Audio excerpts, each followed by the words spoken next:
Bismillahirrahmanirrahim. Assalamualaikum warahmatullahi wabarakatuh. Selamat siang teman-teman sekalian. Saya ucapkan semoga kita berada di dalam keadaan sehat walafiat untuk menjalankan aktivitas keseharian kita. Nah, dan saya juga mengucapkan banyak terima kasih kepada rekan-rekan sekalian yang telah menghadiri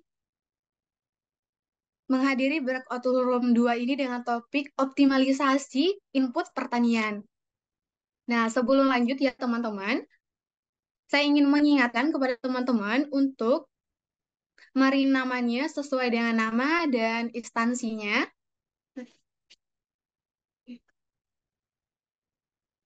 Oke. Baik teman-teman, jadi di breakout room 2 ini akan ada top tema yang terkait dengan optimalisasi input pertanian. Nah, sebelum itu, perkenalkan nama saya Lailatul Aulia dari Politeknik Pertanian Negeri Pangkajene Kepulauan. Nah, izinkan saya untuk memandu acara dari 2 jam sampai 4 jam ke depan ya teman-teman, dan pastikan teman-teman sekalian berada di posisi ternyamannya dengan jaringan yang optimal, dengan jaringan yang bagus, dan pastikan juga jangan lupa cemilan atau snacknya untuk membantu mendukung kegiatan kita pada siang hari ini ya teman-teman. Jadi untuk breakout room 2 ini kita akan membahas beberapa topik. Yang pertama ada terkait pertumbuhan dan hasil tanaman padi Horizon sativa dan dari varietas Inpari 48, Birandantara 8, Mapan PO5 dan MR219, yang varietas Impari 32, Gama Gama Gora 7, Mapan PO5 dan Sunggal di Kabupaten Ngawi. Nah, yang akan membawakannya oleh ada Mbak Gendro Indri Wahyuningsi, SPM AGRSC. Ada Mas Habib Musa Hambali, SP, dan sesi keduanya akan ada topik terkait pengaruh aplikasi mulsa sekam padi terhadap pertumbuhan dan hasil tanaman jagung di Palu, yang akan dibawakan oleh Mas Yusri Rizal, SP, dan yang topik ketiga ada pertumbuhan dan hasil tanaman jagung varietas NK Perkasa dan ADV Ruby pada perbedaan jarak tanam dan jumlah benih per lubang tanam, yang akan dibawakan oleh Mas Ananta Bayu Pratama SP. Nah, ini jika kita lihat ya teman-teman, topik-topiknya sangat topik-topik persiapan penelitian banget nih. Jadi mungkin teman-teman yang sudah ada di semester akhir bisa disiapkan catatan-catatan kecilnya ya teman-teman untuk sebagai referensi kita nantinya. Nah, kemudian izinkan saya untuk membacakan random acara kita pada siang hari ini, yaitu ada opening breakout room seperti yang dilaksanakan sekarang. Kemudian ada sesi pertama terkait pertumbuhan dan hasil tanaman padi yang akan dibawakan oleh Mbak Indri dan Mas Habib nantinya. Terus kemudian akan ada sesi Q&A dari pembicara pertama atau sesi diskusi. Kemudian akan ada kesimpulan dan closing statement dari pemateri pertama kita. Kemudian ada sesi kedua terkait pengaruh aplikasi mulsa sekam padi terhadap pertumbuhan dan hasil tanaman jagung di Palu. Dan akan ada juga sesi Q&A-nya atau diskusi bersama dengan kesimpulan dan closing statement. Dan begitu pula di sesi ketiga terkait pertumbuhan dan hasil tanaman jagung varietas NK Perkasa dan ADF Ruby pada perbedaan jarak tanam dan jumlah benih di per lubang tanamnya. Nah, jadi saya ingatkan kembali teman-teman untuk nge-rename namanya, nama dan instansi, contohnya seperti Mahardika UB atau Universitas Brawijaya ya, teman-teman. Dan jangan lupa untuk menyiapkan catatan-catatan kecilnya ya, teman-teman. Baik, karena pemateri kita juga sudah hadir pada siang hari ini ya, teman-teman. Jadi, izinkan saya untuk menyampaikan sedikit apa sih yang akan kita bahas di sesi pertama ini. Jadi di sesi pertama ini kita akan membahas terkait perbedaan karakter pertumbuhan tanaman padi dari beberapa varietas. Kemudian ada juga yang akan kita diskusikan terkait perbedaan keragaman hasil tanaman pada beberapa varietas tersebut. Kemudian yang terakhir, faktor-faktor yang mempengaruhi dan pertumbuhan dan hasil tanaman padi ditanam di Kabupaten Ngawi. Kemudian yang akan membawakannya ada Mbak Genro Indri Wahyuningsi. Mbak Indri ini merupakan lulusan Environment Science and Technology Kyoto University pada tahun 2022. Ya Mbak, wah, luar biasa Mbak. Kemudian Mbak juga merupakan pemagang di PT Pupuk Indonesia pada tahun 2023. Dan Mbak Indri ini juga merupakan Research Officer sampai sekarang ya Mbak. Kemudian em, Mbak Habib Mbak Habib merupakan lulusan strata 1 Perlindungan Tanaman UB atau Brawijaya pada tahun 2018. Dan Mas Habib juga merupakan Field Research Coordinator pada tahun 2021 sampai 2022. Kemudian Mas Habib juga merupakan Research Officer dari tahun 2022 sampai sekarang ya Mas. Ya, dia langsung saja mungkin ya Mbak, Mas. Untuk sesi pertama ini teman-teman akan dibawakan oleh Mbak Indri, kemudian akan dilanjut oleh Mas Habib. Nah, untuk sesi diskusinya nanti setelah Mbak Indri dan Mas Habib menyampaikan materinya. Untuk ini saya persilahkan Mbak Indri, kemudian dilanjut oleh Mas Habib. Ya, terima kasih Mbak Laila. Saya izin share screen. Baik Mbak, silahkan dilanjut.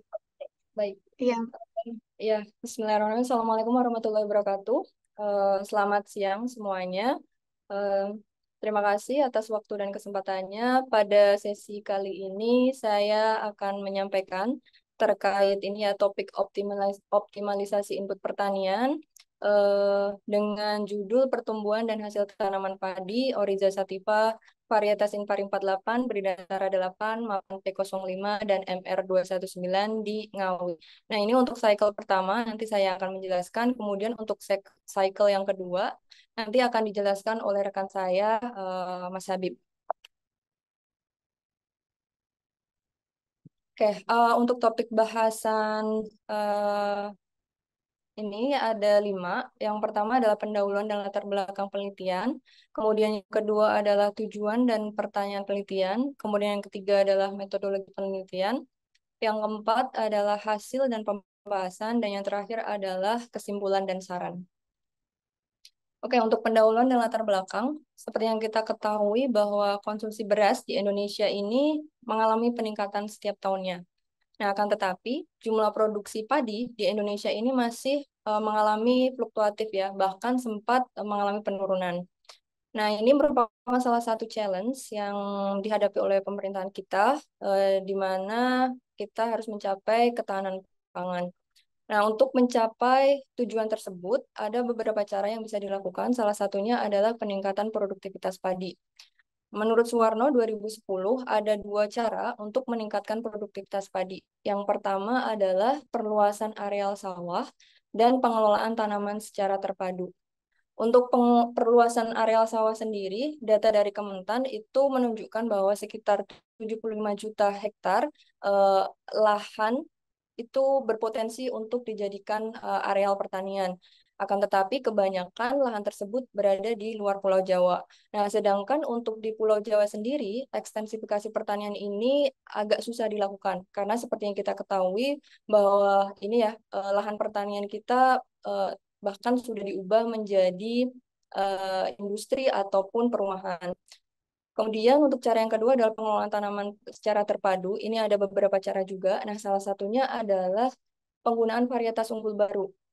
Namun dari beberapa penelitian sebelumnya, hasilnya itu juga masih fluktuatif di beberapa lokasi. Jadi di lokasi ini dia rendah, kemudian di lokasi lain dia mungkin lebih tinggi gitu. Nah, hal ini disebabkan oleh adanya faktor lingkungan dan pengelolaan tanaman yang berbeda gitu di masing-masing lokasi. Nah, kemudian di penelitian ini kenapa kita memilih Kabupaten Ngawi? Hal ini karena kan Jawa Timur itu menjadi salah satu lumbung padi di Indonesia. Nah, menurut data BPS, rata-rata produktivitas di Kabupaten Ngawi itu sekitar 6,57 ton per hektar. Nah, nilai ini masih di bawah atau lebih rendah dari rata produktivitas padi nasional, yaitu berkisar antara 7 sampai 8 ton per hektar. Nah, kemudian dalam penelitian ini menggunakan beberapa varietas unggul. Yang pertama itu ada Impari 48, R219, kemudian Bridantara 8, dan Mapan P05. Nah, kita memilih varietas ini dikarenakan varietas ini memiliki potensi hasil yang melebihi rata-rata produktivitas padi nasional. Dia bisa mencapai 10 ton per hektar. Dan selain itu, keempat varietas ini juga tahan terhadap hama dan penyakit serta cekaman abiotik. Kemudian karena ada tadi yang sudah saya jelaskan, ada faktor lingkungan dan juga pengelolaan. Kemudian kita menggunakan SOP modifikasi dari kebiasaan petani lokal. Jadi nanti saya akan jelaskan di metodologi penelitian. Dan diharapkan kombinasi dari penggunaan varietas unggul baru ini dengan SOP modifikasi mampu memunculkan potensi hasil yang tinggi di lahan petani ngawi. Nah, ini adalah tujuan penelitiannya. Yang pertama adalah ini ya, untuk mengetahui karakteristik pertumbuhan dan produksi dari varietas unggul baru di lahan kawi. Nah, untuk mencapai tujuan tersebut, kita perlu menjawab beberapa pertanyaan. Yang pertama itu adalah bagaimana karakter pertumbuhan tanaman padi dari keempat varietas yang diuji, kemudian bagaimana keragaman hasil tanaman padi tersebut, dan apa saja faktor-faktor yang mempengaruhi pertumbuhan dan hasil tanaman padi yang ditanam di lahan ngawi. Kemudian untuk metodologi penelitiannya, rancangan penelitian itu menggunakan RAKL, satu faktor, jumlah perlakuannya itu 4, kemudian jumlah ulangannya itu ada 3. Dan data yang diperoleh nanti dianalisis menggunakan ANOVA, dan jika ada beda nyata dilanjut dengan HSD Tuki. Nah, ini untuk metodologi penelitiannya. Jadi secara umum, budidayanya ini mirip dengan petani lokal. Namun kita melakukan modifikasi untuk beberapa ini ya teknik pemupukannya dan juga frekuensi pemupukannya. Nah, untuk frekuensi pemupukan petani lokal itu melakukan pemupukan sebanyak 2 kali di umur 7 dan 25 ST. Kan tetapi SLP kita melakukan split pemupukan itu sebanyak 6 kali. 3 kali broadcasting di umur 7, 21, 42 HST, dan foliar application pada umur 28 HST menjelang berbunga dan pengisian malai. Nah, kita juga menggunakan pupuk ini ya pelengkap cair yang dilakukan yang diaplikasikan secara ini apa namanya foliar application. Oke, lanjut ke hasil dan pembahasan. Untuk yang pertama adalah produktivitas. Jadi berdasarkan hasil uji ini ANOVA, perbedaan ini ya, penggunaan varietas yang berbeda ini berpengaruh nyata terhadap produktivitas padi. Dari hasil ini menunjukkan bahwa varietas MR219 itu memiliki produktivitas tertinggi. Nah, hal ini sesuai dengan penjelasan Naher et al. 2009 bahwa varietas ini memiliki ciri organoleptik yang bagus dan memiliki hasil yang tinggi. Namun, secara general, kita lihat produktivitas dari keempat varietas ini masih di bawah potensi hasilnya. Tadi saya menyebutkan bahwa dia memiliki potensi hasil sampai dengan 10 ton per hektar. Nah, Akhtar et al. 2010 itu menjelaskan bahwa selain faktor genetik, faktor abiotik itu juga berpengaruh terhadap hasil gabah. Nah, ini diduga dari varietas ini mengalami produktivitas yang stagnan karena belum mampu beradaptasi dengan cekaman atau dengan lingkungan yang berbeda di lahan ngawi. Lanjut ke ragaan morfologi. Yang pertama adalah jumlah anakan produktif. Jadi dari hasil ini ya ujian NOVA, varietas mapan P05 ini menghasilkan anakan produktif tertinggi. Namun nilai ini tidak berbeda nyata dengan varietas MR219.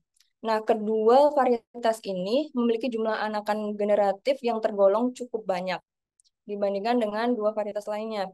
Nah, hal ini sesuai dengan klaim bahwa varietas ini memiliki banyak anakan dan potensi hasil yang tinggi. Ofdiansa et al. 2023 menjelaskan bahwa semakin banyak anakan produktif, maka semakin banyak malai dan gabah yang dihasilkan. Nah, hal ini tercermin pada produktivitas yang dimiliki oleh varietas MR219 dan juga Mapan P05. Selanjutnya adalah panjang malai. Jadi di sini terlihat bahwa varietas Bridantara 8 ini memiliki panjang malai tertinggi dan nilai ini berbeda nyata dengan ketiga varietas lainnya. Nah, panjang malai padi Bridantara ini termasuk kategori malai yang panjang. Untuk parameter ini memiliki korelasi positif dengan jumlah gabah total permalai. Sehingga secara tidak langsung itu akan berpengaruh terhadap hasil atau produktivitas dari padi. Nah, akan tetapi di sini dapat kita lihat produktivitas Bidantara 8 ini masih rendah dibandingkan dengan dua varietas lainnya. Hal ini dikarenakan jumlah anakan generatif dari varietas Bidantara 8 ini masih lebih rendah atau kurang maksimal. Seperti itu. Kemudian selanjutnya adalah bobot kering gabah isi. Dari analisis sidik ragam menunjukkan bahwa varietas MR219 ini menghasilkan bobot bulir isi tertinggi. Sehingga dapat dilihat ini ya produktivitasnya dia juga tertinggi pula. Kemudian untuk varietas Mapan P05 dia lebih rendah dibandingkan dengan varietas MR219. Meskipun ini ya terlihat anakan dari MR219 ini lebih rendah dibandingkan Mapan P05. Nah, tapi di sini kalau kita lihat untuk bobot gabah isi dari Mapan P05 ini lebih rendah dan juga bobot gabah hampanya ini lebih tinggi dibandingkan MR219 sehingga produktivitas dari MR219 ini lebih tinggi dibandingkan Mapan P05. Nah, Muyasir 2012 menjelaskan bahwa banyaknya anakan pada tanaman padi ini meningkatkan intensitas persaingan sumber daya, termasuk di dalamnya air, unsur hara, dan juga cahaya selama proses pertumbuhan dan pengisian bulir. Nah, ini karena kan mapan ini ya, mapan P05 ini memiliki banyak anakan, diduga selama proses pertumbuhan dan pengisian bulirnya ini kurang maksimal, karena ada persaingan itu tadi. Selanjutnya adalah laju asimilasi bersih dan juga laju pertumbuhan tanaman. Nah, ini secara general dapat dilihat bahwa LAB dan LPT dari semua varietas ini mengalami penurunan pada fase generatif panen. Hal ini dikarenakan adanya naungan dan penuaan yang menyebabkan berkurangnya laju fotosintesis. Jadi semakin bertumbuhnya usia tanaman dan setelah memasuki fase vegetatif maksimum, itu pertumbuhan daun tanaman itu akan saling menaungi satu sama lain. Nah, inilah salah satu alasan kenapa laju pertumbuhan dan laju asimilasi bersih itu menjadi menurun pada fase generatif panen. Kemudian di sini dapat dilihat varietas Mapan P05 pada fase vegetatif generatif itu memiliki LAB dan LPT tertinggi. Nah, jumlah anakan yang tinggi dari varietas Mapan P05 ini menjadi salah satu penyebab kenapa LAB dan LPT-nya itu tinggi. Karena jumlah anakan yang banyak itu dapat meningkatkan indeks luas daun, sehingga dapat meningkatkan laju fotosintesis tanaman. Akan tetapi di varietas Mapan P05 ini mengalami penurunan yang cukup signifikan di LAB dan LPT ketika masuk di fase generatif panen. Nah, seperti yang saya sebutkan sebelumnya bahwa adanya persaingan unsur hara dan cahaya yang tinggi di antara anakan padi menjadi salah satu penyebab kenapa LAB dan LPT pada varietas Mapan P05 ini mengalami penurunan yang signifikan. Oke, kemudian ini yang terakhir, kesimpulan dan saran. Jadi berdasarkan pemaparan, hasil, dan pembahasan tadi, dapat disimpulkan bahwa hasil percobaan di Ngawi untuk cycle pertama itu menunjukkan bahwa varietas Mapan P05 ini memiliki jumlah anakan yang paling banyak. Kemudian malai terpanjang dimiliki oleh Bridantara 8. Nah, akan tetapi dari segi keragaman hasil untuk varietas MR219 ini memiliki produktivitas paling tinggi. Hal ini dikarenakan jumlah anakan yang dia meskipun lebih sedikit, tapi untuk bobot bulir isi itu lebih tinggi dan bobot bulir hampa itu lebih rendah dibandingkan varietas mapan. Kemudian untuk dari segi LAB dan LPT, varietas mapan P05 ini memiliki potensi untuk menghasilkan gabah yang lebih tinggi lagi. Hal ini dikarenakan LAB dan LPT-nya itu cukup tinggi di fase vegetatif generatif. Nah, sehingga ini ya apa namanya untuk kedepannya saran yang bisa diberikan pengujian ulang dari varietas mapan ini dengan SOP yang mungkin sedikit dimodifikasi lagi atau kondisi musim yang berbeda itu dapat memunculkan potensi hasil mapan P05 yang lebih maksimal. Selanjutnya akan dilanjutkan oleh rekan saya. Bisa kan? Baik, Mbak Indri tolong nanti ini sekalian di PPT-nya ya. Ya. Oke, saya akan mengajukan tentang optimalisasi induk pertanian masih di daerah Ngawi. kali ini saya mengujikan tentang varietas impari 32, Gamagora 7, Mapan P05, dan Tunggal. Untuk di cycle 2 atau di memasuki musim kemarau ini ya. Eh, lanjut, Mbak. Nah, untuk topik bahasannya sama seperti Mbak Indri tadi, ada pendahuluan dan latar belakang, tujuan dan pertanyaan penelitian, kemudian metodologi, dan yang keempat hasil dan pembahasannya. Dan terakhir itu kesimpulan dan saran.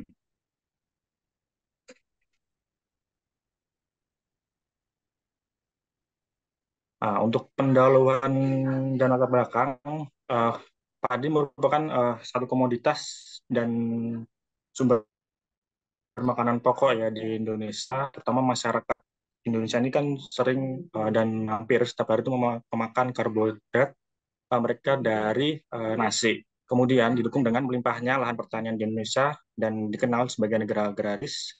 eh, Indonesia pun berpenghasilan dari pertanian dan pekerjaan utamanya sebagai petani. Dan sehingga kehidupan mereka itu bergantung pada hasil pertanian yang dikerjakan. Kemudian pemilihan varietas ini merupakan kunci utama ya untuk menunjang keberhasilan pertanian. Karena tiap daerah itu memiliki karakteristik yang berbeda-beda, baik struktur tanah, kondisi lahan, dan faktor penunjang lainnya. Maka petani harus mengetahui kondisi lahan yang mereka miliki agar sesuai dengan varietas padi yang mereka pilih. Dan di Ngawi ini uh, merupakan lumbung padi di Jawa Timur, sehingga pertanian di daerah tersebut harus minimal memenuhi kebutuhan di daerah dan sekitar. Kemudian tertulah penelitian tentang varietas yang menghasilkan performa terbaik di daerah Ngawi, Jawa Timur ini.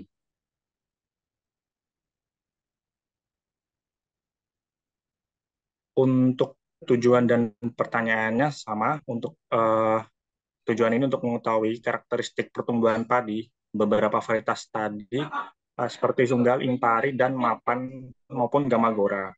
Kemudian bagaimana karakteristik dari pertumbuhan dari keempat varietas tersebut dan bagaimana pertumbuhan hasil tanaman dari keempat varietas tersebut dan faktor yang mempengaruhi pertumbuhannya.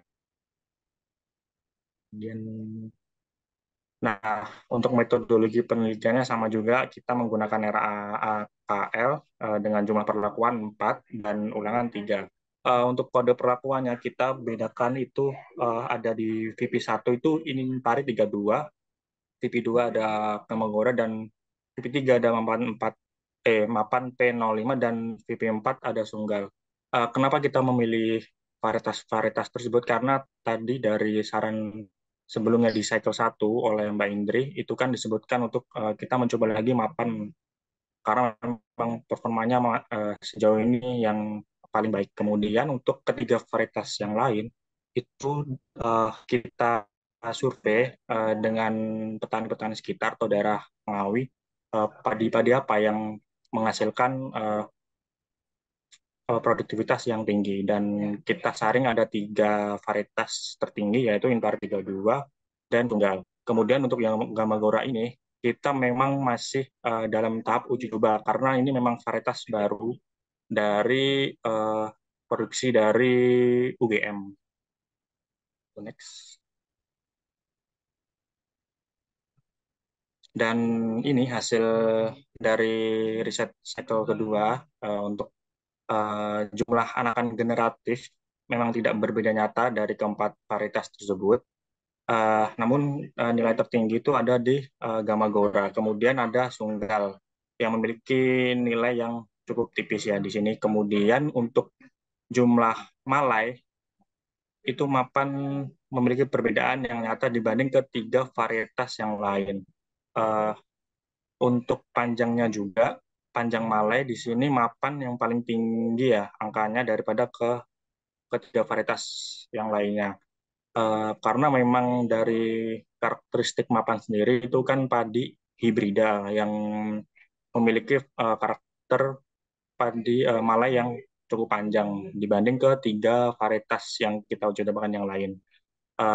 Untuk panjang Malai ini akan menghasilkan bulir yang banyak dan berbanding lurus dengan bobot gabah yang dihasilkan. Sesuai dengan Sumardi et al. 2005 menyatakan bahwa panjang malai berkaitan langsung dengan bobot gabah yang dihasilkan.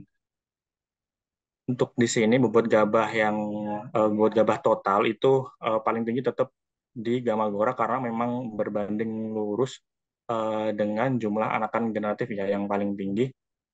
Kemudian disusul dengan varietas mapan. Meskipun dilihat itu anakannya lebih sedikit dengan Gamagora, namun untuk bobotnya itu hampir mendekati di Gamagora yang memiliki anakan yang banyak.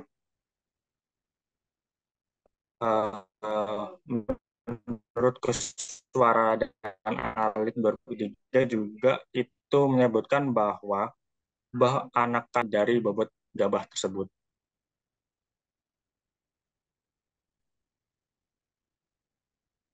Kemudian untuk hasil laju pertumbuhan tanamannya di sini kita bisa melihat untuk di fase vegetatif itu varietas tunggal memiliki nilai yang paling tinggi ya dibanding dengan varietas yang lain.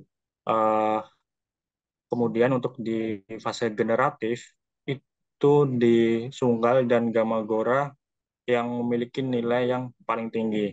Nah, untuk di fase vegetatif ini nilai laju pertumbuhan keempat varietas itu bisa tergolong rendah karena masih di kurang dari 50 angkanya. Kemudian uh, hal tersebut itu dikarenakan sempat mengalami kekeringan waktu uh, di fase vegetatifnya. Jadi mungkin di daerah teman-teman juga itu kita merasakan hal yang sama ya, kekeringan yang cukup ekstrim dan berkepanjangan sehingga proses pertumbuhan dari keempat varietas ini juga terhambat. Selain lagi itu karena uh, sumber airnya juga kita harus bergantian dengan petani sekitar. Jadi itu sih mungkin ada sedikit kendala ya di fase-fase vegetatifnya. Namun kita bisa inilah bisa bisa mengupayakan agar tanaman tersebut bisa tumbuh optimal.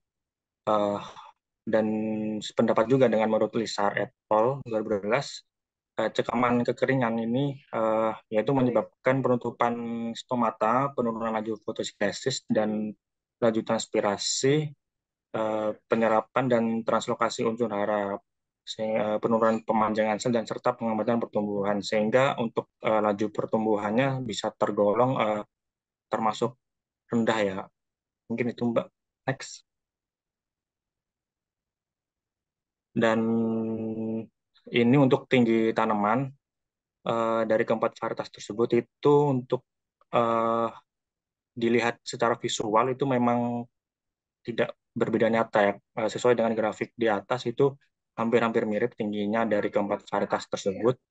Uh, Namun untuk di fase setelah pembungaan ini tinggi tanaman mengalami uh, penurunan untuk lajunya ya karena memang uh, tanaman itu berfokus untuk pengisian malai dan bulir.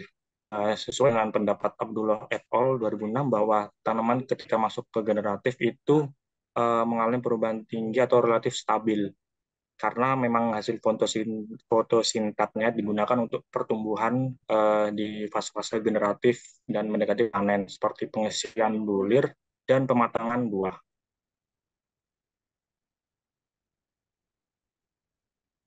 Dan ini untuk hasil produktivitas dari keempat varietas ini, hasil penelitiannya itu menunjukkan bahwa produktivitas tertinggi ada pada varietas mapan P05.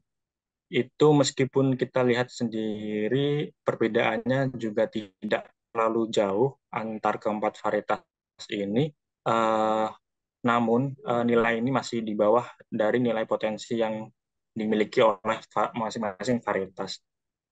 Untuk faktor-faktornya sendiri yang menyebabkan lebih turunnya dibanding dengan musim sebelumnya, di musim yang Mbak Indri tadi sampaikan, itu memang lahan ini kita menanam di musim kemarau. Jadi kita memang ada struggle untuk pengairan waktu itu.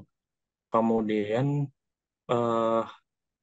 sehingga fase vegetatifnya kita sedikit mengalami eh, terganggu ya, karena yaitu kekurangan air, tempat kekeringan juga, sehingga sesuai dengan pernyataan Kurniawan 2014 bahwa kekurangan air ini menyebabkan pertumbuhan tanaman menjadi abnormal. Jika kekurangan air yang terjadi terus-menerus akan menyebabkan tanaman menderita dan layu, bahkan sampai terjadi mati kekeringan, karena proses penguapan air tidak diimbangi dengan penyerapan air yang tersedia. Itu. Dan ini kesimpulan dan saran di cycle 2 ini menunjukkan bahwa eh, produktivitas varietas mapan menjadi yang tertinggi dibanding plot yang lainnya, dan sudah eh, menjawab dari saran cycle sebelumnya, yaitu eh, varietas mapan bisa memiliki nilai produktivitas paling tinggi dibanding ketiga varietas yang lain. Namun perbedaannya itu tidak terlalu jauh dibanding dengan varietas yang lainnya itu.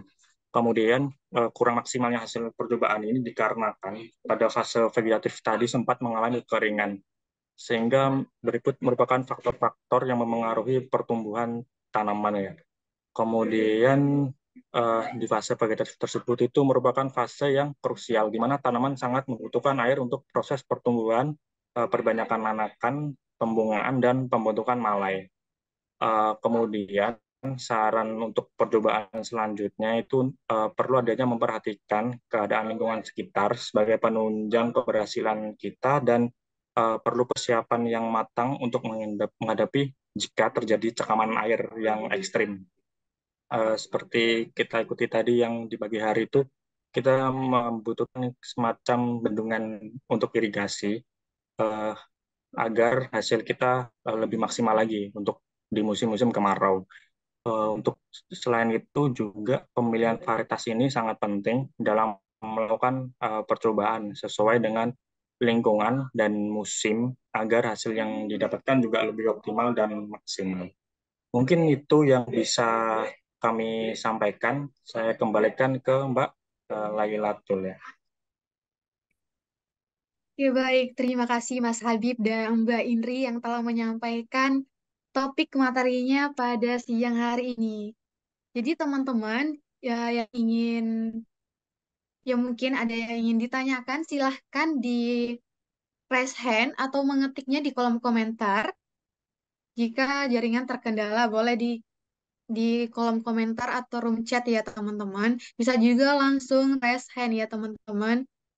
Karena materi yang dibawakan oleh Mas Habib dan Mbak Indri ini merupakan materi yang sangat luar luar biasa ya teman-teman. Di mana ini terkait dengan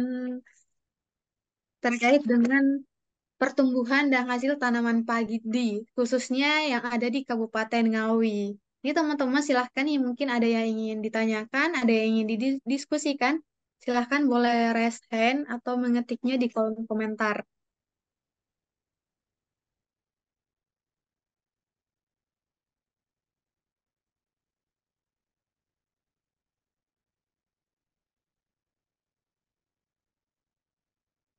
Hmm.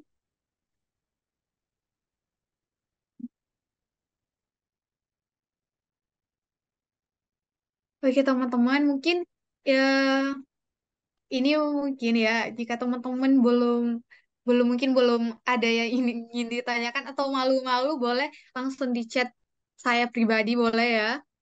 Mungkin eh,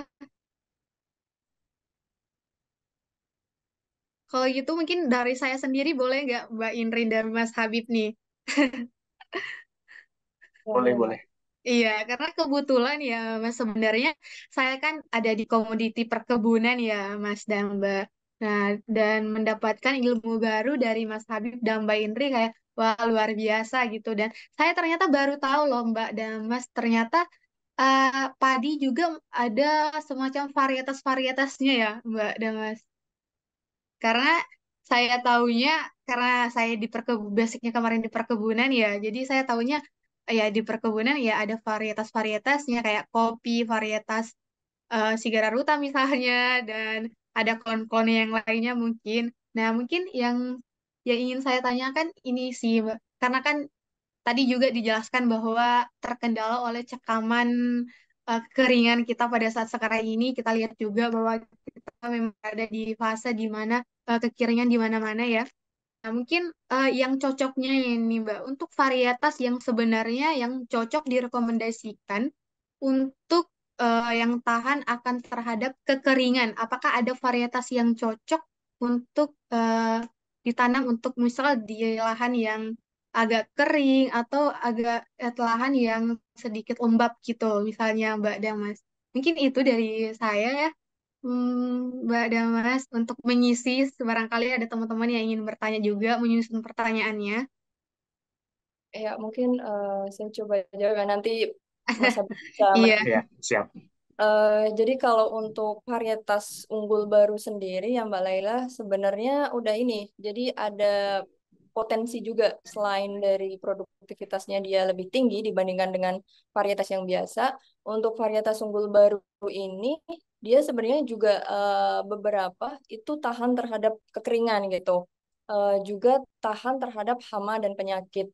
Namun memang kemarin itu ya mungkin ada faktor lain juga yang berpengaruh gitu. Eh Seperti yang di tempatnya ini ya Mas Habib yang cycle 2 itu ternyata mapan dia masih belum maksimal juga meskipun kondisi lingkungannya ya itu tadi ya ada kekeringan gitu. Padahal dari klaim Balai Penelitian dan Pengembangan Tanaman itu mereka tahan terhadap kekeringan gitu. Gitu sih Mbak. Jadi memang untuk varietas unggul baru sendiri kebanyakan sudah ini sih termasuk yang apa namanya tahan terhadap kekeringan. Saya juga ingin menambahkan dari Mbak Indri juga. Tadi memang benar yang disampaikan Mbak Indri. Itu memang beberapa varietas itu sudah mengklaim dirinya itu bisa tahan dengan kekeringan. Untuk di mapan sendiri, kita bisa lihat tadi hasil dari riset yang di cycle 1 punya Mbak Indri dan cycle 2 punya saya ini, uh, bahwa mapan ini juga apa ya lebih istilahnya lebih tinggi ya nilainya meskipun ada penurunan tapi dibandingkan dengan 4 varietas yang lain dia cenderung lebih tinggi. Jadi uh, bisa dibilang untuk di musim kemarau si mapan ini juga uh, cukup tahan meskipun ada penurunan.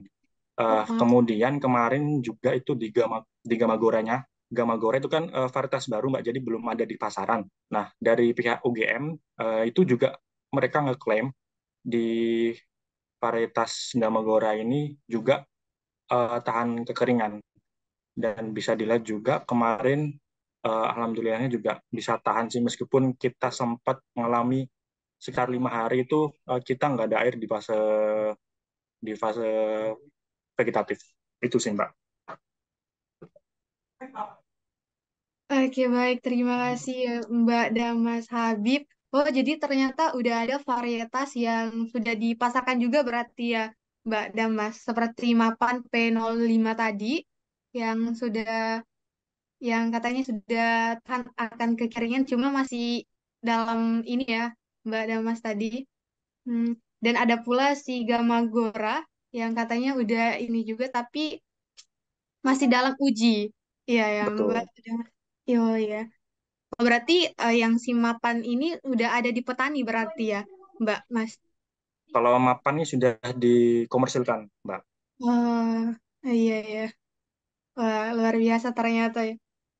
Ya, terima kasih ya Mbak Indri dan Mas Habib. Jadi teman-teman barangkali ada yang masih ingin ditanyakan, boleh. Kita masih ada waktu sekitar berapa 1 menit lah ke depan. Barangkali masih ada yang ingin ditanyakan, boleh banget nih.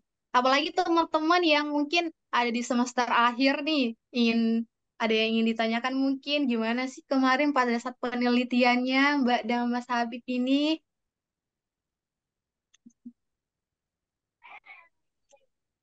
atau teman-teman ada sudah paham nih terkait yang dijelaskan oleh Mas Habib dan Mbak Indri. Itu yang tanya. Ini ada di Mbak Sep. Sepia, mungkin bisa langsung bertanya langsung, Mbak.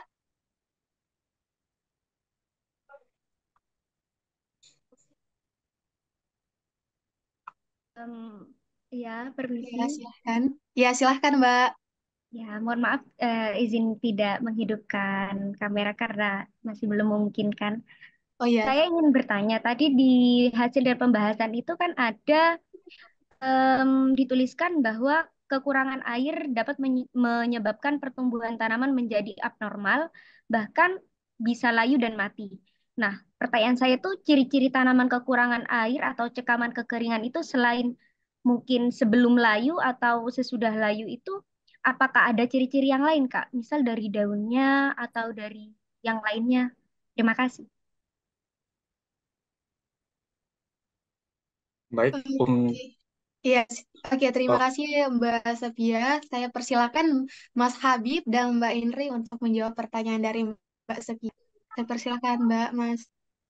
baik untuk eh, ciri-ciri terutama padi ya ini jika kekurangan air kemarin itu kita eh, kami bisa lihat sendiri bahwa hampir sekitar 5 hari itu kekurangan air, tidak ada pengairan sama sekali, padahal itu di fase-fase kritis pertumbuhan di fase vegetatif. Eh, itu ciri-ciri mungkin tanaman kekeringan bisa dilihat dengan ujung daun itu sudah mulai kering dan tanaman itu tidak tumbuh. Biasanya kan kalau padi ketika umur di atas 15 hari itu tuh sudah tegak. Nah, jika kekurangan air, dia tuh lebih ke menunduk atau hampir rebah tapi sudah condong. Condong dan di ujung daunnya itu sudah mulai kering dan kecoklatan itu sih, Mbak. Mungkin Mbak Indri bisa menambahkan yang lain Oh, kalau tambahan atau dari cukup? saya sih dari ini ya berdasarkan pengalaman sebelumnya. Jadi kalau dari tanaman padi sendiri dia kekurangan air, umumnya ini sih dari segi pertumbuhannya dia lebih apa ya kurang maksimal gitu. Contohnya untuk tinggi tanaman dia nggak terlalu tinggi, jadi lebih apa ya kerdil gitu dibandingkan tanaman yang memang cukup air gitu. Seperti itu.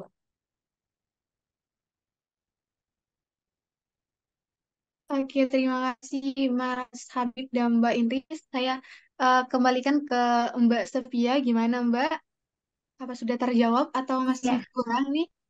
enggak, Kak. Gimana Sudah. Mbak? Makasih, Sudah. Kak. Ya. Oke, terima kasih atas pertanyaannya Mbak Sepia. Oke, untuk teman-teman sekalian, apakah masih ada yang ingin ditanyakan atau sudah lebih dari cukup? Ya, oke, karena waktu juga sudah menunjukkan eh, waktu saatnya untuk masuk di sesi kedua ya.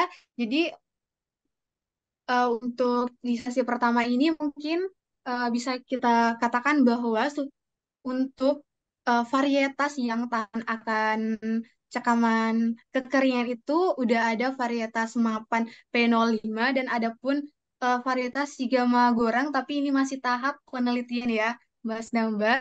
Dan juga barangkali teman-teman juga dapat ingin mengetahui bagaimana sih ciri-ciri dari padi yang kekeringan. Nah, seperti yang dikatakan oleh Mas Habib dan Mbak Indri tadi, bahwa sudah pastinya pertumbuhannya kurang maksimal atau cenderung kerdil atau ujung daunnya itu kecoklat-coklatan gitu. Ya, mungkin itu kesimpulan dari saya dan mungkin bisa Mas Habib dan Mbak Indri untuk closing statement-nya sebelum kita lanjut ke sesi kedua. Mungkin dari Mas Habib atau Mbak Indri dulu nih. Oke, ya sebagai penutup mungkin saya ingin Oke. menyampaikan kalau dari paparan ini ya hasil dan pembahasan penelitian kita itu bisa dijadikan kayak apa ya referensi atau fondasi untuk eksplorasi varietas unggul baru lainnya ke depan. Seperti yang ini ya kita jelaskan sebelumnya bahwa ternyata di lahan Ngawi sendiri ternyata masih belum maksimal dari varietas-varietas yang kita coba. Jadi mungkin untuk kedepannya dari teman-teman terinspirasi untuk mencoba varietas-varietas lain di lahan Ngawi yang siapa tahu itu cocok dengan kondisi apa ya iklim kemudian kondisi lingkungan di lahan Ngawi seperti itu. Kalau untuk dari saya, Ya.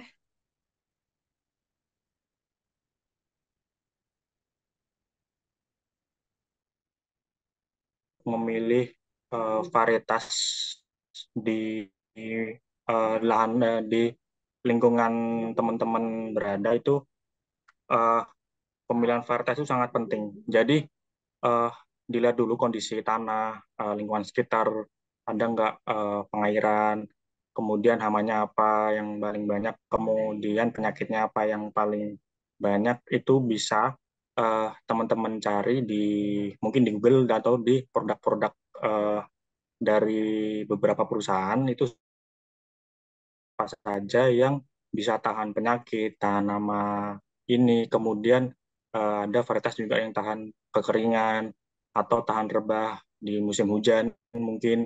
Nah, itu sangat lengkap sekali ya. Mungkin ada di eh, Kementan juga. Itu bisa buat untuk referensi teman-teman sekalian. Makasih.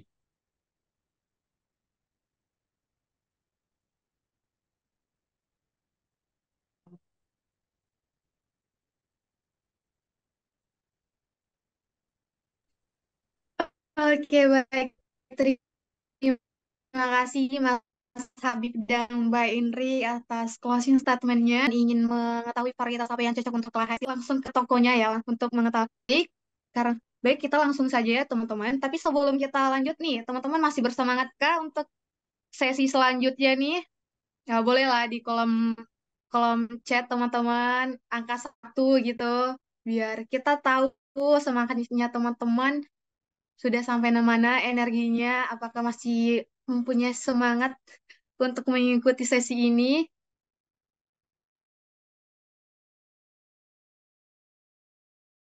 Akan dibawakan oleh Mas Yusril Syafrizal, SP.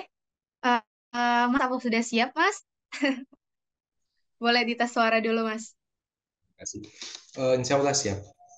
Oh iya, baik. Baik, sebelumnya izinkan saya untuk membacakan eh, summary-nya sebelum masuk ya. Jadi apa sih yang akan dibahas oleh Mas Yusril ini? Jadi topik yang akan dibawakan oleh Mas Yusril ialah terkait pengaruh aplikasi mulsa sekam padi terhadap pertumbuhan dan hasil tanaman jagung di Palu. Nah, apa saja yang akan kita bahas? Tentunya yang pertama, peran mulsa organik atau mulsa sekam padi dalam mengatasi kekurangan air irigasi pada budidaya jagung. Terus ada juga yang akan dibahas terkait dosis sekam padi yang tepat sebagai mulsa organik pada budidaya jagung. Dan yang ketiga yang terkait respon pertumbuhan dan hasil tanaman terhadap pemberian dosis mulsa sekam padi yang diujikan. Terus yang terakhir akan dibahas juga terkait varietas yang mempengaruhi pertumbuhan dan hasil tanaman jagung. Nah, sebelumnya jadi Mas Yusril juga ini merupakan strata 1 Antroteknologi bidang kajian utama agronomi di Universitas Tadulako Palu pada tahun 2017 sampai 2022. Terus Mas Yusri juga merupakan mentor magang peneliti di program BUN Batch 6. Wah. Dan yang terakhir Mas Yusri juga merupakan Research Affairs AIFI pada tahun 2022 sampai saat sekarang ini ya, Mas.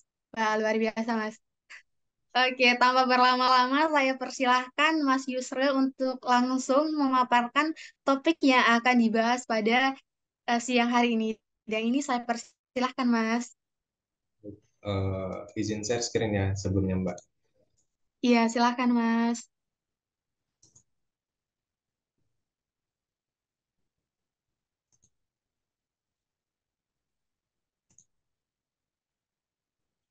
Baik, terima kasih. Sebelumnya moderator, Bismillah, Assalamualaikum warahmatullahi wabarakatuh. Selamat siang menjelang sore. Mungkin langsung saja, adapun topik yang akan saya bawakan ialah terkait pengaruh aplikasi mulsa sekam padi terhadap pertumbuhan dan tanaman jagung di Palu. Latar belakang, produktivitas jagung. Jadi Indonesia adalah negara penghasil jagung terbesar ke-8 di dunia. Produktivitas jagung di Indonesia dari tahun 2018 hingga 2022 mengalami fluktuasi atau mengalami naik turunnya produktivitas.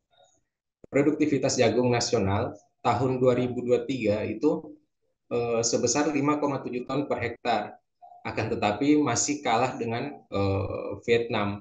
Negara Vietnam ialah menghasilkan 6,5 ton per hektar dan negara Thailand 7,5 ton per hektar. Itu menurut Kementerian Pertanian tahun 2013. Padahal potensi produktivitas jagung itu mencapai 12,83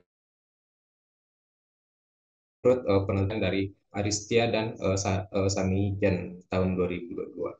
Oke. Adapun permasalahan yang saat ini sering terjadi di petani, faktor utamanya ialah perubahan iklim. Nah, seperti yang kita ketahui, bahwasanya perubahan iklim itu merupakan salah satu faktor terjadinya fluktuasi produktivitas jagung. Dampak yang terjadi seperti resiko kekeringan, pola musim hujan yang fluktuatif, dan pergeseran siklus panen.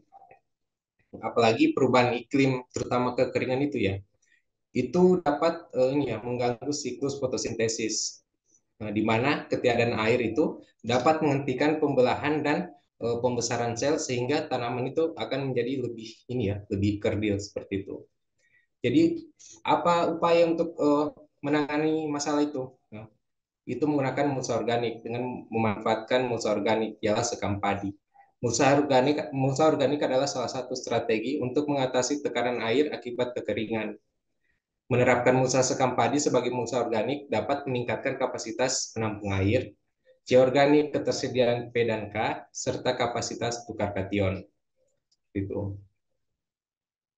Kemudian, menurut peneliti terdahulu juga, bahwasannya pemberian mulsa organik itu dapat juga menghambat pertumbuhan gulma, sehingga tanaman bisa tumbuh tanpa harus berkompetisi perebutan unsur hara seperti itu.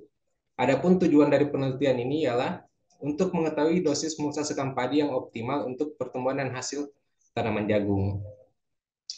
Kita lanjut ke metodologi penelitian.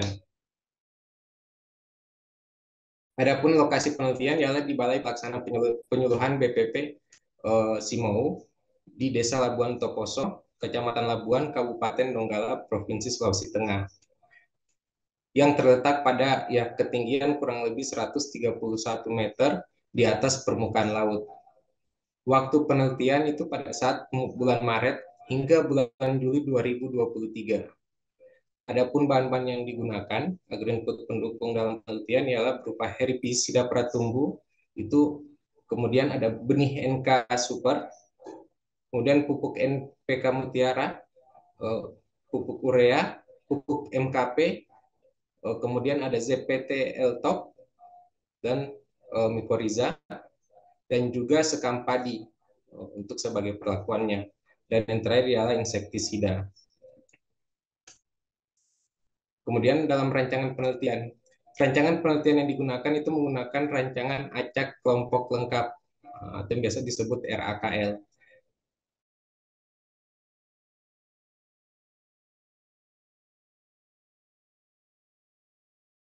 Faktor yang diteliti berupa dosis sekam padi. Dalam dosis sekam padi ini terdiri dari 5 taraf dengan kode perlakuan R1. R1 ialah tanpa mulsa, R2 2 kg per meter persegi, R3 itu dosis 4 kg per meter persegi, R4 itu dosis 6 kg per meter persegi, dan yang terakhir R5 dosis 8 kg per meter persegi. Dari nantinya data pengamatan yang diambil di lapangan itu akan dilanjutkan dianalisis menggunakan analisis sidik ragam atau yang biasa disebut ANOVA atau analysis of variance. Apabila signifikan atau berpengaruh nyata atau sangat nyata, itu akan dilakukan uji lanjut BNJ atau beda nyata jujur taraf 5%. Adapun langkah pelaksanaan penelitian itu berupa persiapan ini ya, persiapan lahan. Jadi persiapan lahan itu pertama-tama kita melakukan pembajakan, kemudian melakukan penggemburan tanah, dan sebelum melakukan penanaman kita melakukan penyemprotan herbisida pratumbuh biar di dalam petak-petak percobaan itu bisa dikatakan seragam seperti itu, tidak tumbuh gulma. Kemudian kita membuat petak percobaan dengan ukuran itu 2,5 kali 2 meter persegi atau 5,8 meter persegi. Kemudian pemberian tahapan selanjutnya ialah pemberian mulsa organik. Jadi dalam pemberian mulsa organik itu diberikan itu sesuai perlakuan ya di tiap-tiap petak percobaan. Kemudian tahapan selanjutnya ialah melakukan penanaman. Dalam melakukan penanaman itu menggunakan jarak tanam 60 kali 20 cm dan tiap lubang tanam itu terdiri satu benih jagung. Kemudian ada tahapan selanjutnya ialah pemeliharaan. Jadi dalam pemeliharaan kita menggunakan beberapa jenis pupuk ya. Ada pupuk urea, NPK, MKP. Itu pemberiannya menggunakan sistem vertigasi atau melalui pipa pada irigasi tetes seperti itu. Kemudian ada penyemprotan ZPT, SZPT top. Kemudian ada pemberian mikoriza dengan cara ditugal. Kemudian pemeliharaan selanjutnya ialah penyiraman.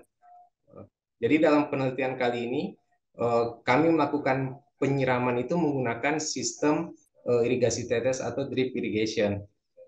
Kemudian tahapan terakhir ialah panen. Panen itu dilakukan pada akhir penelitian atau pada saat tanaman berumur 115 hari setelah tanam. Seperti itu. Kemudian masuk ke hasil dan pembahasan. Jadi teman-teman perhatikan semuanya dapat dilihat pada tabel parameter pengamatan tinggi tanaman umur 2 MST atau 2 minggu setelah tanam, 4 MST dan 6 MST. Jadi dalam pengambilan data tinggi tanaman kita hanya mengambil data pengamatan di masa vegetatif. Dapat dilihat bahwasannya pada perlakuan R1 umur 2 MST itu berbeda nyata dengan perlakuan R2, R3, R4, dan R5. Dan pada umur 4 MST dapat dilihat bahwasanya pada perlakuan R1 juga berbeda nyata dengan perlakuan R2, R3, R4, dan R5. Begitu pula dengan masuk umur 6 MST.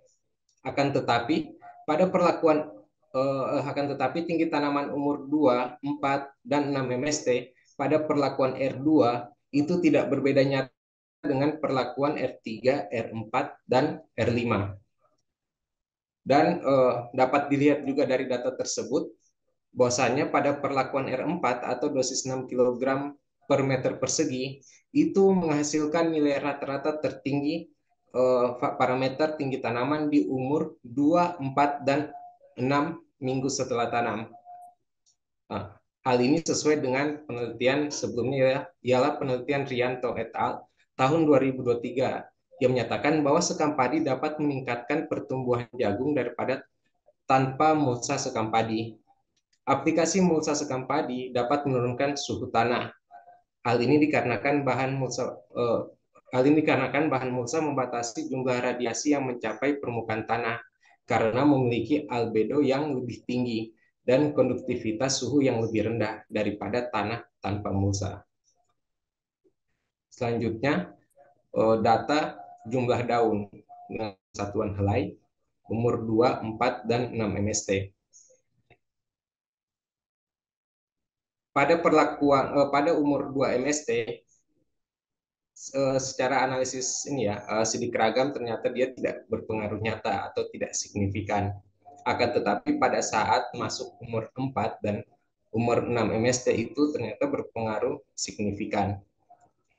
Dapat dilihat pada umur 4 MST bahwasanya pada perlakuan R1 tidak berbeda nyata dengan pada perlakuan R1 berbeda nyata dengan perlakuan R2, R3, R4, dan R5. Pada perlakuan R2 tidak berbeda nyata dengan perlakuan R3, R4, dan R5. Jumlah daun umur 6 MST pada perlakuan R1 itu tidak berbeda nyata dengan perlakuan R2.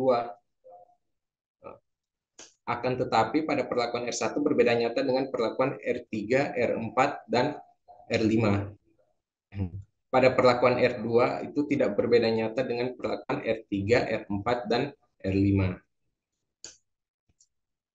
Jumlah daun dapat menunjukkan apakah tanaman dalam kondisi baik atau tidak. Jadi menurut Nasution et al. Tahun 2021, bahwasannya salah satu komponen tanaman utama yang dibutuhkan untuk menghasilkan biomasa melalui fotosintesis adalah daunnya. Selain meningkatkan bahan organik dan hasil panen, menggunakan mulsa organik dapat menghemat hingga 50% konsumsi energi dan mengurangi tekanan air atau cekaman kekeringan di zona akar. Itu. Kemudian parameter selanjutnya adalah diameter batang. Umur 2, 4 dengan 6 MST. Dapat dilihat sini bahwasanya pada umur 2, 4, dan 6 MST secara analisis sidik ragam itu berpengaruh signifikan. Pada umur 2 dan 4 MST, bahwasanya pada perlakuan R1 itu berbeda nyata dengan perlakuan R2, R3, R4, dan R5.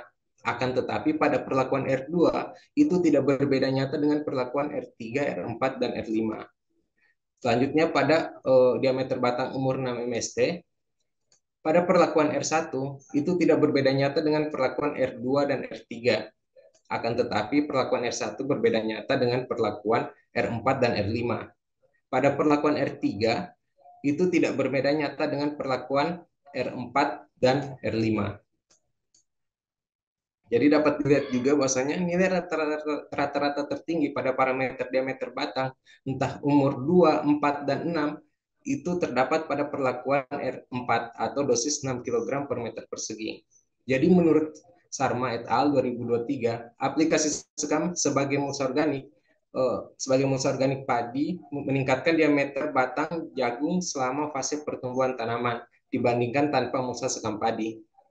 Aplikasi mulsa sekam padi juga mengatasi cekaman kekeringan dengan menahan penguapan air irigasi. Mulsa organik dari limbah budidaya padi meningkatkan diameter batang jagung. Itu menurut Pan et al. Tahun 2002.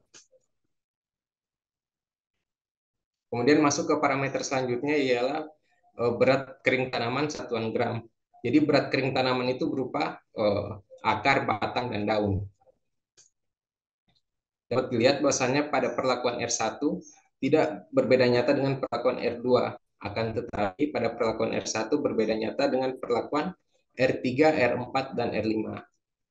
Sebaliknya pada perlakuan R3 itu tidak berbeda nyata dengan perlakuan R4 dan R5. Pada berat kering pertanaman ini, nilai rata-rata tertinggi dicapai pada perlakuan R4 dengan dosis 6 kg per meter persegi. Jadi berat kering total berupa akar, batang, dan daun itu merupakan hasil dari proses fotosintesis yang dipengaruhi oleh jumlah unsur hara dan air yang diserap oleh akar tanaman. Penting untuk memahami bagaimana faktor lingkungan mempengaruhi dan berinteraksi dengan tanaman mengingat perubahan iklim seperti kekeringan berkepanjangan. Kemudian di sini ada grafik terkait bobot kering gulma. Jadi dapat dilihat bahwasannya dapat disimpulkan bahwasannya semakin tinggi dosis sekam padi itu dapat menurunkan berat kering gulma. Dapat dilihat pada perlakuan tanpa sekam padi itu berbeda nyata dengan perlakuan dosis 2, 4, 6, dan 8 kg per meter persegi. Akan tetapi pada perlakuan R2 atau 4 kg per meter 2 kg per meter persegi tidak berbeda nyata dengan perlakuan 4, 6, dan 8 kg per meter persegi. Jadi pertumbuhan gulma dibatasi oleh mulsa sekam padi karena penetrasi cahaya ke dalam tanah itu berkurang. mulsa organik dapat mempertahankan gulma dari sinar matahari yang diperlukan untuk perkecambahan gulma dan dari elemen penting lainnya seperti area tumbuh, sinar matahari, dan nutrisi. Kemudian di sini ada data produktivitas tongkol beserta klobot dengan satuan ton per hektar. Dapat dilihat bahwasannya pada perlakuan ini ya 0 kg per meter persegi itu berbeda nyata dengan perlakuan 2, 4, 6, dan 8 kg per meter persegi.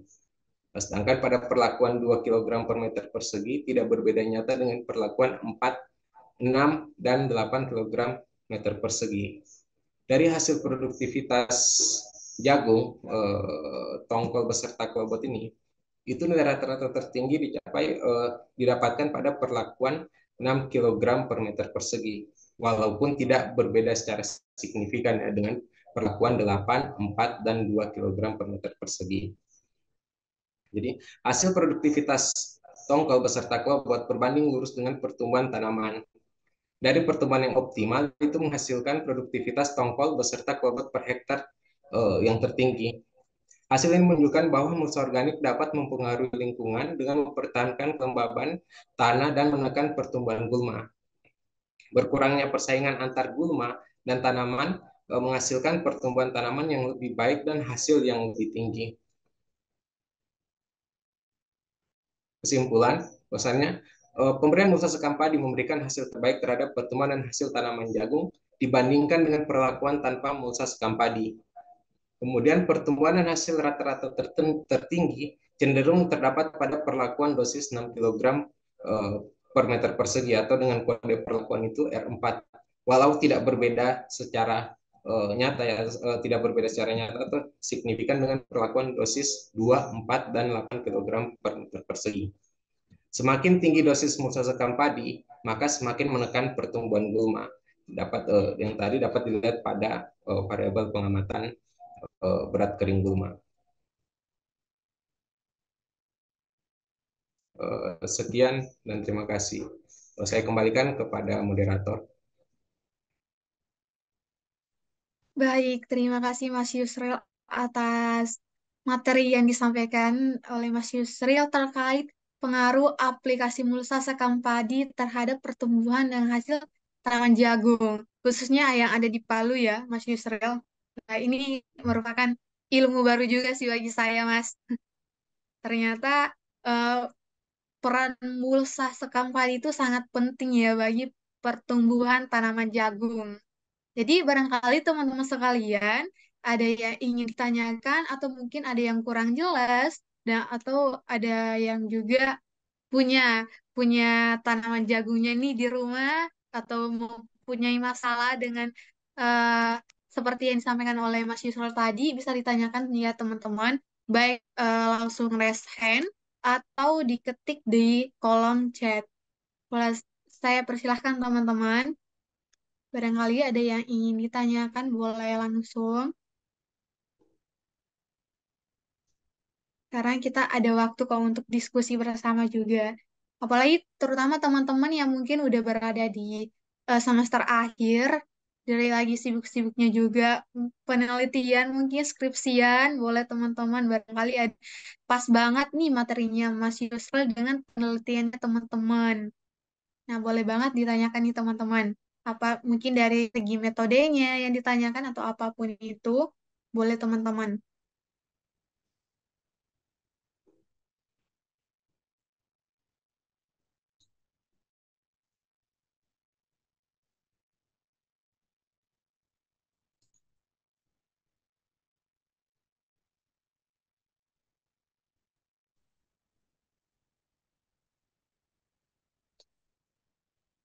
Oke, gimana?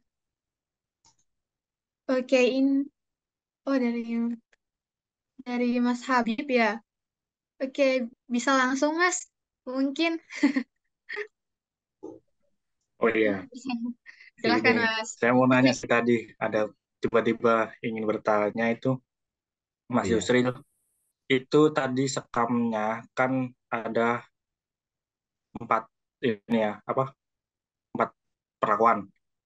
Iya. Yang nah itu kan ada yang 2 kilo, 4 kilo, 8 kilo per meter persegi. Itu aplikasinya di awal satu kali sampai panen atau ada replay lagi di tiap berapa hari atau tiap berapa minggu itu sih Mas. Oh iya. Mungkin izin moderator langsung saya jawab ya. Iya, silahkan Mas. Jadi kalau untuk ini ya, tahapan pemberian mulsa organik itu hanya sekali, yaitu di awal penelitian. Jadi sebelum dilakukannya penanaman, dan tidak ada lagi pemberian mulsa sekam organik itu untuk di hari-hari berikutnya. Jadi hanya satu kali pemberian saja, Mas Habib. Oke, terima kasih Mas. Oke, terima kasih juga Mas Habib atas pertanyaannya. Barangkali masih ada yang ngejanggal nih Mas. Boleh langsung. Ya, bagi teman-teman mungkin ada yang ingin ditanyakan. Oke, silahkan. Silahkan Mbak Irawati. Baik, Oh, terima kasih oh iya, Mbak silahkan Laila, Ibu. moderator. Mas Yusril, saya apresiasi ya presentasinya sangat menarik, apalagi memanfaatkan limbah eh, yang ada dari hasil pertanian, kita kembalikan lagi ke lahan untuk pengendalian gulma, efisiensi air, dan sebagainya. Yang menarik perhatian saya tadi dari 4 perlakuan mulsa dengan perbedaan 2 kilogram antara satu perlakuan dengan perlakuan berikutnya, itu kan hasilnya keempat-empatnya secara umum ya hanya di satu, kalau nggak salah saya tadi perhatikan satu variabel yang ada sedikit perbedaan. Tetapi secara umum antara mulsa 2, 4, 6 dan 8 kilogram ini jumlah daun, diameter batang tadi sampai ke hasil itu kan relatif sama perlakuannya. Nah, Ya. sementara Mas Yusril berkesimpulan bahwa yang terbaik itu adalah yang 6 kilogram eh, per meter persegi kalau saya tidak salah tadi.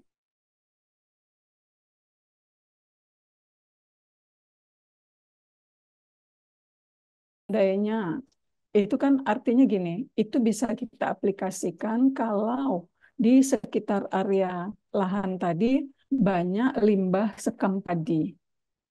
Jadi jangan sampai nanti biaya transportasi dari satu lokasi ke lokasi yang lainnya menambah beban input input usaha tani kan begitu. Iya. Nah, seandainya terbatas jumlahnya, Mas Yusir berani merekomendasikan berapa yang kita aplikasikan dari 2, 4, 6, dan 8 tadi, sehingga sampai akhir masa tumbuh sampai panen jagung tadi, kita berharap permukaan tanahnya masih tertutupi mulsa, peran mulsanya masih ada. Terima Oke. kasih, Mas. Baik, terima kasih Bu. Oke, mungkin saya langsung jawab saja Bu. Jadi kalau dari ini ya, dari kesimpulan yang saya tarik dari kesimpulan di sini kan menghasilkan 6 kilogram per meter persegi. Tapi kalau melihat dari efisiensi penggunaan sekam padi, itu mungkin dari saya itu ya dari ini dosis 2 atau 4. Karena kalau melihat dari analisis sidik keragam tadi, bahwasannya antara 2 atau 4 itu tidak terlalu ya tidak signifikan perbedaannya dengan perlakuan 6 kilogram meter persegi itu Ibu. Jadi kalau ya seperti yang Ibu katakan tadi terkait efisiensi juga ya, apalagi sekam padi itu mungkin kalau sudah dekat-dekat daerah perkotaan ya sudah ada harganya Ibu, terutama ya itu untuk peternak-peternak ayam dan sebagainya seperti itu. Tapi kalau secara analisis data itu saya bisa rekomendasikan juga sih untuk 2 atau 4 saja. Karena itu tidak berbeda secara signifikan dengan perlakuan 6 kg meter persegi tadi. Itu. Oke, Terima terima kasih. kasih Mas Terima Habib. kasih, Mas Gimana? Yusril. Ya, Ya, baik. gimana Ibu? Ya, saya sangat setuju dengan rekomendasinya tadi. Artinya nanti situasional ya, Mas ya. Kalau misalnya dia banyak tersedia dan murah ya boleh kita tingkatkan. Tapi kalau terbatas, apalagi saya sangat setuju di perkotaan tidak hanya sekam. Eh, apa namanya straw ini? Kita bersaing juga dengan orang peternakan, tidak hanya peternak ayam, tetapi juga peternak ruminansia kan, karena em, apa ya istilahnya, kok saya jadi lupa sama sekali. Dibantu dong. Jerami, Bu, jerami. Ah ya, Jerami. jerami. Jerami itu kan dibikin juga untuk nanti diberi urea 0,4%, difermentasi diberikan kepada ruminan kan, kambing atau sapi. Itu juga menjadi pesaing kita yang kita ingin mengembalikan kompos ke dalam lahan pertanian. Jadi harusnya bekerja sama lah.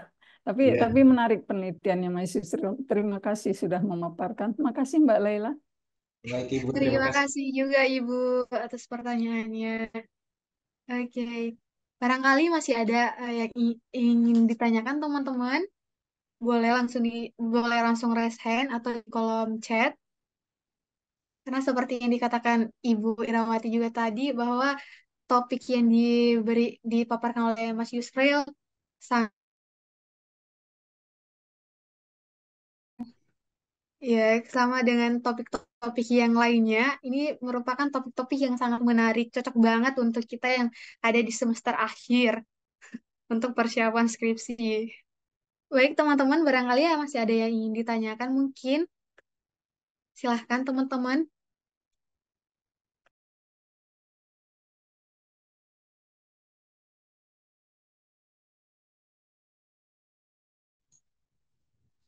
Oke, apa mungkin sudah jelas ya, teman-teman?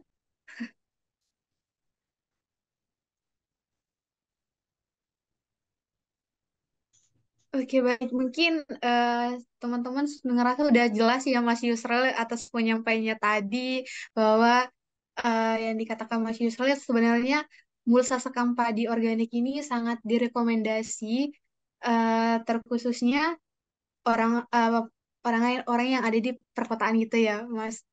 Dan juga sekam padi ini juga kita dengan secara tidak langsung memanfaatkan bahan-bahan organik untuk dimanfaatkan di komoditi jagung kita juga. Karena hasilnya pun sangat maksimal ya, Mas Yusril. Sangat direkomendasi lah untuk eh, produksi jagungnya nanti. Nah, mungkin terakhir Mas Yusril ada closing statement mungkin sebelum menutup sesi kedua ini. Oke. Mungkin kalau dari saya sendiri ya, mungkin perlu adanya penelitian lanjutan karena kalau melihat data seperti ini ya, entah pertumbuhan dan hasil tadi itu eh, grafiknya itu naik, kemudian pada saat masuk ke 8 kilogram per meter persegi itu sudah mulai menurun. Kira-kira seperti itu, ada beberapa tadi. Mungkin untuk dilakukan penelitian lanjutan, ingin melihat sebenarnya dengan dosis Waduh, tanaman padi itu sudah mulai menurun kembali ya pertumbuhan maupun hasilnya. Karena mengingat kalau sekam padi juga terlalu tebal atau terlalu banyak dosisnya, itu bakalan ini juga sih terlalu banyak menampung air, kemudian lebih cenderung kadang akarnya malah busuk, akar tanaman, dan sering mungkin terserang oleh ini ya penyakit. Apalagi pengaplikasian sekam mulsa ini dilakukan pada saat ini musim penghujan semisal seperti itu. Ini itu saja sih. oke. Oke, terima kasih Mas Yusril. Mungkin masih ada dari Ibu Irawati. Silakan Ibu. Mohon izin ya Mbak Laila, terima kasih. Iya. Masih menarik ya tadi bagian akhir, saya jadi teringat. Oh, iya. Kalau saya mau bertanya dulu, sekamnya itu dalam keadaan segar atau ada proses dulu sebelum diaplikasikan? Kalau untuk sekamnya itu sendiri dalam keadaan ini sih Bu segar. Jadi tidak ada Oke. treatment yang diberikan ke sekamnya Bu.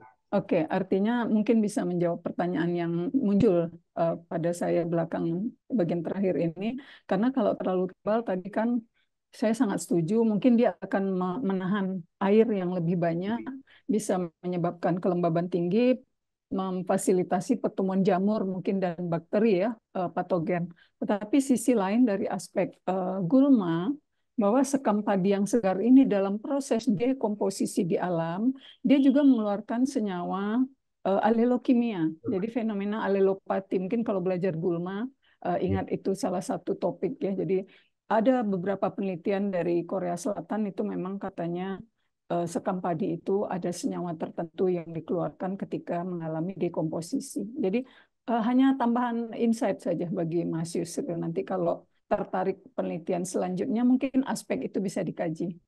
Oh ya, Terima kasih. kasih Bu. Wah, terima kasih banyak Ibu.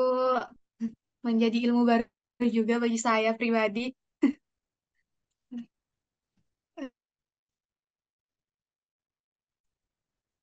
Oke, baik. Karena Mas Yusril juga udah selesai memaparkan materinya, eh, mungkin kita bisa langsung lanjut sesi terakhir kita, sesi ketiga. Jadi harap teman-teman eh, bertahan sampai akhir ya teman-teman. Ya, jadi mungkin sebelum itu saya izin di, untuk materi ketiga kita itu ada terkait pertumbuhan dan hasil tanaman jagung, varietas NK, perkasa, dan ADF, Ruby pada perbedaan jarak tanam dan jumlah benih per lubang tanamnya. Nah, barangkali teman-teman ada nih yang sama seperti topik yang akan dibawakan Mas Ananta nanti, mungkin bisa dicatat atau diingat-ingat ya. Dan nanti jika ada yang ingin ditanyakan boleh pada saat pemateri menyampaikan materinya dan ada yang ingin ditanyakan boleh di kolom chat dulu, nanti selanjutnya bisa di raise hand nantinya. Nah, topik ketiga ini akan dibawakan oleh Mas Ananta Bayu Pratama SP, dan Mas Ananta ini merupakan lulusan agronomi UGM pada tahun 2018. Mas Ananta juga merupakan asisten penelitian CUD ESI di UGM pada tahun 2018 sampai 2019. Dan beliau juga merupakan Community Development Officer pada tahun 2019-2022, dan beliau juga merupakan Knowledge Assistant AFE 2022 sampai saat sekarang ini ya, Mas. Ya, sebelum lanjut di materi yang akan dibawakan Mas Ananta Bayu, jadi adapun yang akan dibahas nantinya itu terkait penjelasan perbedaan sistem tanam yang umum diterapkan oleh petani. Terus ada juga terkait perbedaan karakter pertumbuhan dan hasil tanaman jagung varietas NK Perkasa dan Advanta Ruby. Dan yang ketiga ialah faktor faktor yang mempengaruhi hasil tanaman jagung. Wah, ini hampir sama ya sama Mas Yusril tadi terkait komoditi jagung juga. Ya, mungkin untuk lebih mengefisienkan waktu, saya langsung persilahkan Mas Ananta Bayu Pratama untuk memaparkan materinya. Untuk ini saya persilahkan, Mas. Oke, selamat siang teman-teman, Ibu Irawati. Izin share screen ya.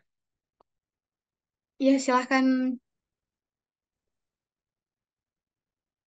Di sini apakah sudah terlihat, Bapak Terlihat, Ibu, Mas. teman-teman? Sebentar. Oke, mohon izin ya.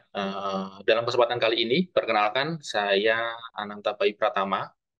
Saya di EduFarmers sebagai Knowledge Associate. Sudah 1 tahun lebih saya bekerja di EduFarmers, menggeluti bidang riset. Nah, topik yang akan saya bawakan pada kesempatan kali ini adalah optimalisasi input pertanian dengan judul Pertumbuhan dan Hasil Tanaman Jagung Varietas Advanta Ruby dan NK Perkasa pada perbedaan jarak tanam dan juga jumlah benih per lubang tanam. Tuh. Adapun yang akan dibahas dalam kesempatan kali ini adalah yang pertama, yaitu pengaruh jarak tanam dan jumlah benih per lubang tanam terhadap pertumbuhan tanaman jagung Advanta Ruby dan juga NK Perkasa. Yang kedua, itu pengaruh perlakuan tadi terhadap hasil tanaman jagung Advanta Ruby dan juga NK Perkasa. Sebagai latar belakang, Bapak Ibu, seperti kita ketahui bahwa jagung merupakan salah satu komoditas penting di Indonesia karena selain perannya sebagai pakan, jagung di beberapa daerah ini juga berperan sebagai pangan. Artinya, ketergantungan masyarakat Indonesia akan jagung ataupun produk turunan dari jagung itu lumayan tinggi gitu. Kemudian, namun hal ini tidak berbanding lurus dengan fakta bahwa memang produksi jagung nasional bahkan tahun 2023 itu rata-rata nasional baru di 5,7 ton per hektar, yang mana angka ini masih jauh di bawah negara tetangga kita, yaitu Vietnam di 6,5, dan Thailand yang sudah tembus di angka 7,5 ton per hektar. Nah, sebenarnya berbagai macam cara, berbagai macam faktor yang menyebabkan rendahnya produktivitas di Indonesia. Yang pertama mulai dari kesulitan lahan, kedua benih, baik dari akses ataupun harga, gitu kan. Kemudian pupuk, pengelolaan organisme penghasil tanaman, dan juga manajemen penanaman.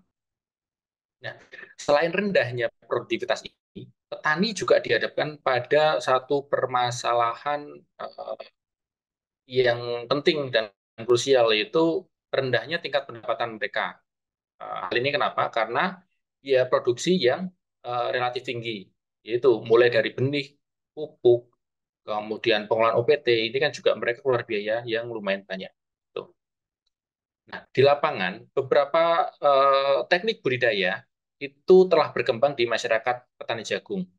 Nah, salah satunya yang kami temukan, yang kami highlight adalah salah satunya adalah perbedaan jarak tanam dan juga jumlah benih berlubang.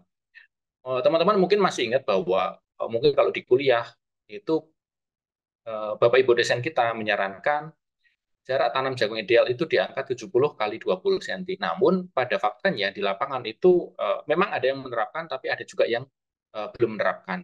Nah, di sini, apalagi di daerah Mojokerto kemarin yang kami sempat amati bahwa petani itu masing-masing petani punya caranya sendiri-sendiri terkait dengan jarak tanam dan juga jumlah benih per lubang ya. Jadi mereka mengklaim bahwa pendapat mereka ada yang bilang bahwa jarak tanam 65-35 itu lebih baik, 70-20 lebih baik, 80-40 lebih baik gitu kan.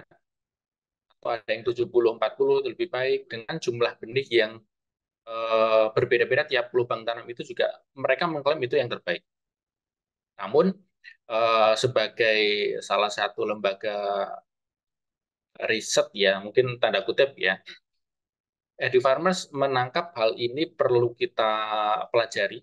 Ini perlu ada kajian komprehensif mengenai teknik budidaya jagung yang berkembang di masyarakat guna menyingkap kelebihan dari kekurangan masing-masing teknik yang diklaim unggul di tingkat petani. Itu. Makanya muncul topik penelitian ini. Nah, untuk metodologi sendiri, tempat penelitian, jadi untuk tempatnya kami laksanakan di Desa Ketemasdungus, Kecamatan Puri, Kabupaten Mojokerto, Jawa Timur. Waktunya mulai dari Mei sampai September 2023, jadi ini masih tergolong baru ya, teman-teman. Untuk rancangan percobaan, kami pakai RAKL 1 faktor dengan 2 varietas jagung hibrida sebagai objek penelitian. Gitu. Perlakuannya, yang pertama, ini kami dasarkan atas survei jarak tanam dan juga jumlah benih per lubang yang banyak dipakai oleh tani di sekitaran Kecamatan Puri, di mana Kecamatan Puri di Mojokerto ini termasuk salah satu kecamatan penghasil jagung terbesar juga gitu. Perlakuan pertama yaitu jarak tanam di 70 kali 20 dengan 1 benih per lubang. Yang kedua adalah jarak tanam 65 kali 35 dengan 2 benih per lubang tanam. Untuk pengamatan sendiri, kami lakukan pengamatan pada morfologi pertumbuhan tanaman dan juga keragaman hasil. Sedangkan untuk analisis data, kami lakukan uji pembanding 2 kelompok independen atau UJT, di tes gitu. Nah, dari penelitian yang kami lakukan, ada beberapa hasil yang berhasil kami capture ya. Yang pertama dari diameter batang. Ternyata baik di bibit Advanta Ruby maupun di NK Perkasa, perbedaan jarak tanam dan juga jumlah benih pelubang ini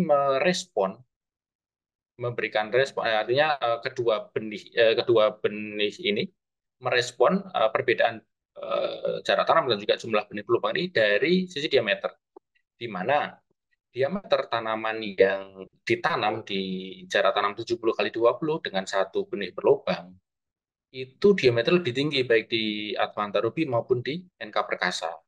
Nah, seperti kita ketahui bahwa diameter batang ini kayak erat kaitannya dengan transport air, nutrisi, udara, dan juga asimilat ada di dalam sistem tanaman. Nah, diameter batang ini juga penting bagi petani jagung, itu kaitannya dengan kekuatan akan rebahan. Jadi beberapa jagung kan dia punya kelemahan di ketidaktahanan akan rebah terpaan angin gitu kan. Nah, dengan menanam satu benih berlubang dengan jarak 70 kali 20 ini ternyata mampu menghasilkan diameter batang yang lebih besar dan diduga kuat akan meningkatkan kekuatan dari tubuh tanaman juga. Berikutnya yang kedua, luas daun. Perbedaan jarak tanam ini ternyata berpengaruh terhadap luas daun, namun hanya berpengaruh terhadap benih Advanta Ruby. Sementara untuk NK Perkasa ini tidak merespon akan perbedaan perlakuan ini. Gitu. Dari sisi luas daun, secara statistik tidak beda nyata. Yang paling terlihat mencolok adalah di Advanta Ruby. Gitu kan. Nah, apa hal yang bisa kita pelajari dari sini? Artinya, masing-masing benih itu ternyata punya respon yang berbeda akan kondisi lingkungan. Gitu kan. Nah, nanti hasil penelitian ini saya rasa bisa dipakai acuan untuk teman-teman untuk menentukan varietas mana yang cocok ditanam dengan metode ini atau dengan metode itu. Di luas daun sendiri, Advanta Ruby ini lebih bagus ketika ditanam lebih luas ketika ditanam di jarak tanam 70 kali 20 dengan satu benih berlubang. Nah, seperti halnya kita ketahui bahwa luas daun ini punya kaitan yang sangat erat terhadap kemampuan fotosintesis. Artinya kemampuan tanaman dalam menangkap energi dari sinar matahari untuk melakukan proses fotosintesis. Jadi bisa dipertimbangkan. Kemudian yang kedua, hal menarik lagi ya yang kita temukan bahwa meskipun di NK Perkasa ini luas daunnya tidak berbeda nyata, namun ternyata bobot kering daunnya ini beda nyata.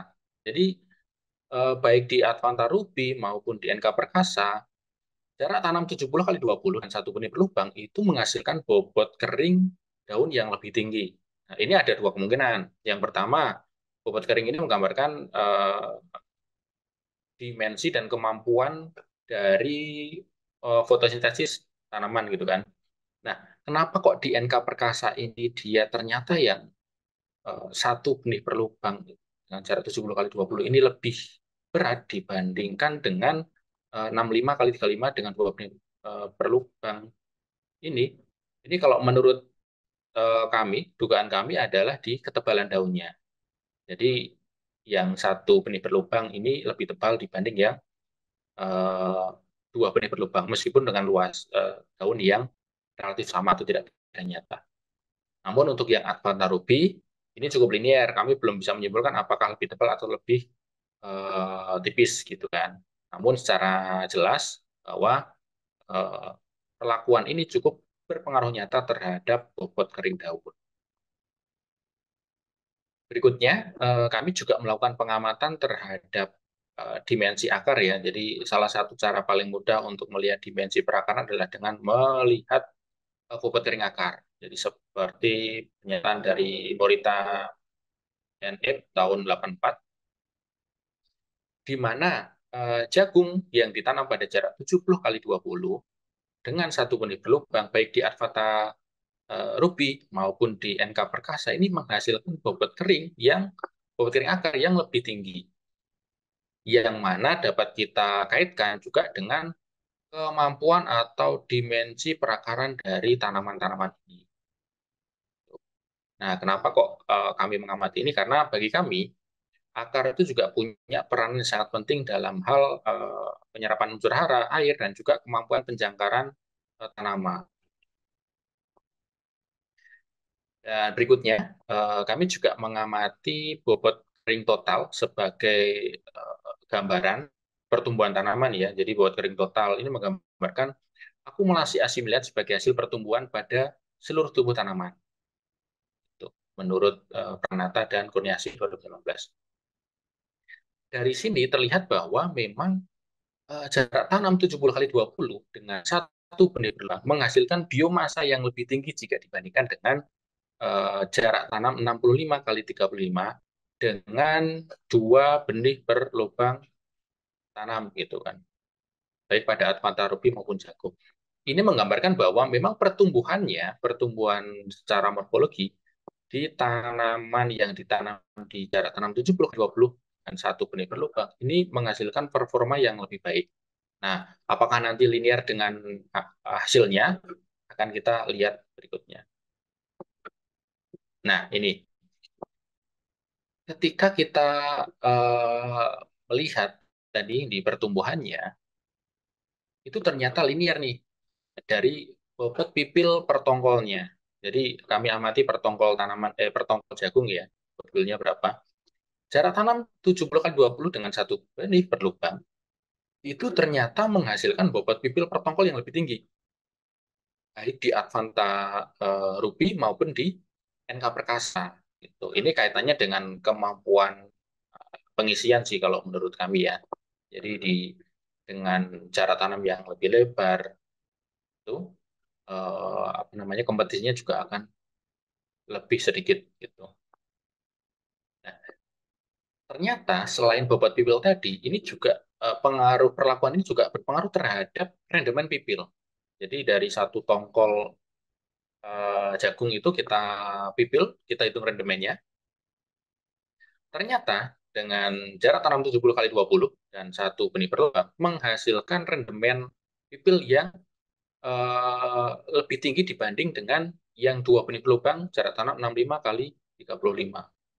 Ya, angkanya memang tidak signifikan ya kalau dilihat secara sekilas, namun kalau kita lihat secara global, jadi dikali jumlah tongkol dalam satuan hektar, ini tentunya akan punya pengaruh yang luar biasa nantinya, meskipun angkanya cuma selisih 0,03, 0,02. Nah, namun teman-teman, ada satu hal yang menarik nih dari penelitian ini. Ternyata perbedaan jarak tanam ini memberikan respon yang berbeda dari kedua jenis varietas. Pertama, di Advanta ruby, ini hasilnya linear nih dengan hasil di keragan hasil yang tadi nih dari bobot pipil, rendemen gitu kan, bobot kering total, di mana produktivitas yang lebih baik itu dihasilkan di jagung Advanta ruby yang ditanam dengan jarak 70 kali 20 cm dengan 1 benih lubang. Gitu. Namun di Perkasa hasilnya berbeda nih, bertolak belakang. Artinya justru malah hasil produktivitas yang aktual itu lebih tinggi yang ditanam di 65 kali 35 dengan 2 benih per lubang.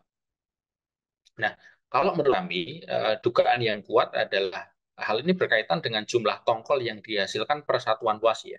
Jadi kalau kita lihat tadi di awal itu kan linear ya, artinya semakin lebar jarak tanam pertumbuhannya semakin bagus gitu kan. Bahkan bobot pipil per tongkolnya itu semakin bagus. Namun faktanya ternyata yang di NK Perkasa memberikan respon yang berbeda. Dugaan kami bahwa NK Perkasa ini meskipun berada dalam tingkat kompetisi yang rapat, jarak tanam 6535 dengan 2 benih per lubang, ini masih mampu menghasilkan tongkol yang lebih banyak secara kuantiti ya, tongkolnya dibanding yang Advanta ruby, namun meskipun dengan bobot pipil per tongkol yang lebih rendah. Gitu. Nah, dari hasil penelitian yang kami lakukan, ini dapat diambil kesimpulan bahwa jarak tanam 70 kali 20 dengan 1 benih per lubang itu menghasilkan tanaman jagung dengan performa pertumbuhan individu yang lebih baik jika dibandingkan dengan 65 kali 35 cm dan 2 benih per lubang, baik pada tanaman Advanta ruby maupun NK perkasa. Dari sisi pertumbuhan ya. Namun pada jagung Advanta ruby, jarak tanam 70 kali 20 dengan 1 benih per lubang itu menghasilkan produktivitas yang paling tinggi, kita ukur di kadar air 18 cm. Namun di sisi lain, pada jagung NK perkasa itu justru di 65 kali 35 dengan 2 benih per lubang itu menghasilkan produktivitas jagung yang lebih tinggi dibanding dengan 70 kali 20 1 benih per lubang. Artinya meskipun terdapat perbedaan ini ya jarak tanam, sistem tanam gitu, ternyata juga faktor lain yang berpengaruh adalah di jenis atau varietasnya. Ini wajar ketika nanti di lapangan petani mengklaim bahwa metode dia itu paling bagus dibanding yang temannya atau tetangganya, karena mungkin ada perbedaan dari benih yang mereka pakai. Mungkin sekian dari saya. Saya kembalikan ke moderator Mbak Ila. Laila, silakan.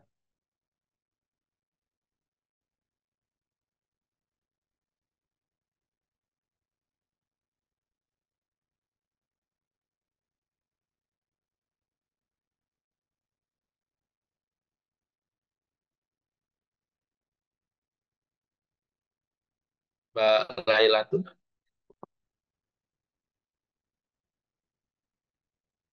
Oke, mohon maaf, Mas Bayu. Ini Mbak Lailanya lagi kelempar dari Zoom dulu. Oke, mungkin saya dialihkan ke saya dulu ya. Oke, oke, siap, siap, Mbak. Oke, oke. Untuk sebelum terima kasih banyak karena sudah memaparkan materi di sore hari ini ya, siang menjelang sore hari ini terkait pertumbuhan dan hasil tanaman jagung, variasi ADF Ruby dan NK perkasa pada perbedaan jarak tanam dan jagung lubang. Nah, informasi dan materi yang sangat menarik sekali ya, Mas Ananta Bayu. Nah, mungkin sebelumnya apakah dari teman-teman di sini nih ada yang tertarik untuk bertanya perihal materi di siang sore hari ini yang sudah disampaikan oleh Mas Ananta Bayu? Bisa melalui chat room atau mungkin kalau eh, melalui langsung dengan on mic atau dan on cam juga dipersilahkan sekali teman-teman. Oke, ini mungkin ada yang raise hand ya dari Mas Adi Setiawan, FPUB. Nah, boleh nih Mas Adi, apa nih ada yang mau ditanyakan lewat chatroom atau langsung aja nih? Langsung ya, Mbak. Terima Oke, kasih. oke silakan. Oke, Pak Bayu, eh, keren sekali ya. Saya pikir eh, apa namanya prinsip aktualisasi untuk bagaimana memberikan solusi kepada masyarakat. Eh, saya memang diminta untuk sebagai panelis ya di beberapa kolom. Hanya ini memang poinnya adalah bagaimana kemudian para petani yang berdebat kusir begitu dibuktikan dengan data yang ditampilkan oleh Pak Bayu yang detail sekali dan praktis begitu bisa dipahami. Nah, menariknya adalah ketika kemudian varietas itu juga mempengaruhi. Saya melihat ada tren yang tidak berbeda jauh. Ternyata NK memang lebih tinggi dalam tanda kutip dalam hal produktivitas karena mungkin ada faktor populasi begitu. Apakah betul dari itu? Terus kemudian yang kedua dari aspek adventanya kemudian ada sedikit banyak jatuh di poin apa namanya kurang sekali di kalau ada dua tanaman. Apakah ada faktor morfologi yang mungkin mempengaruhi itu semua ya? Artinya bisa jadi overlay dari karakteristik daun-daun yang saling menaungi itu mengakibatkan penurunan. Apakah ada potensi seperti itu kalau dari pengamatan Pak Bayu di lapangan? Sementara itu, Pak Bayu yang ingin saya tanyakan. Siap. Terima kasih banyak Pak Adi ya.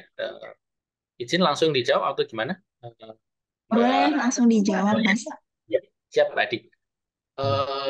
Iya Pak, memang ada perbedaan respon ya Pak ya dari Advanta Ruby maupun NK Perkasa ya.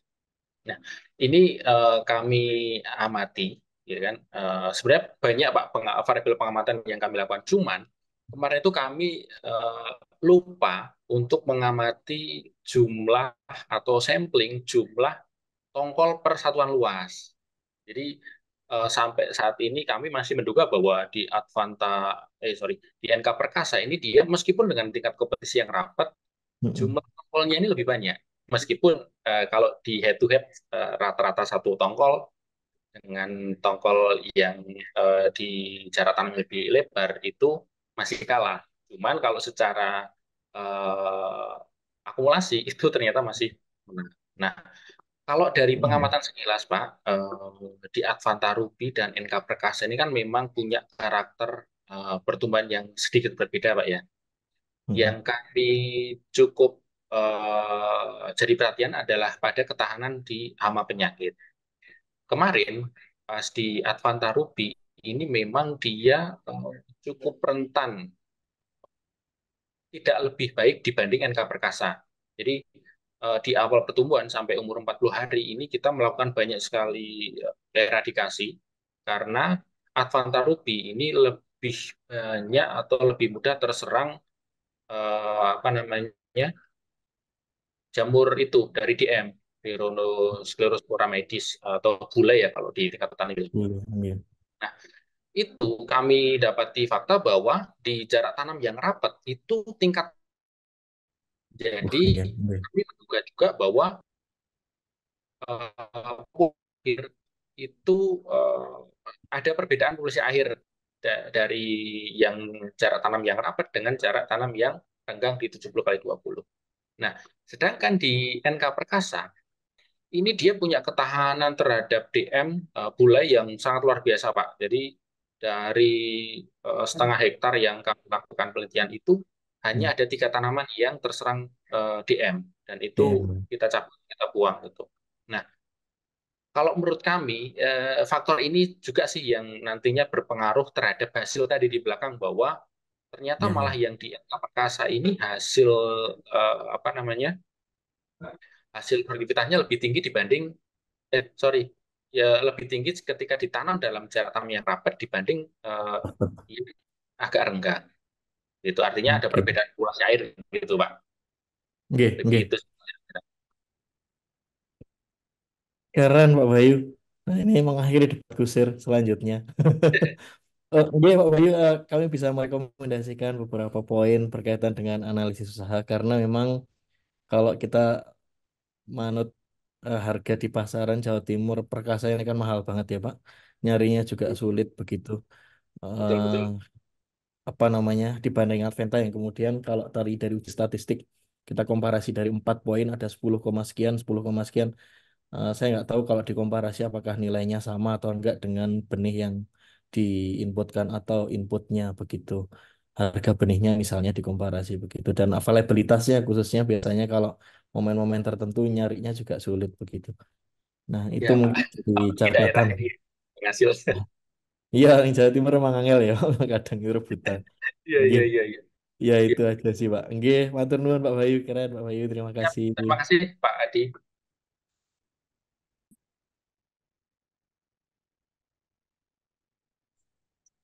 Baik, terima kasih banyak pertanyaan dan jawabannya ya Mas yang sangat keren banget dan sangat memberikan banyak pengetahuan luas gitu bagi partisipan sekarang yang lagi hadir.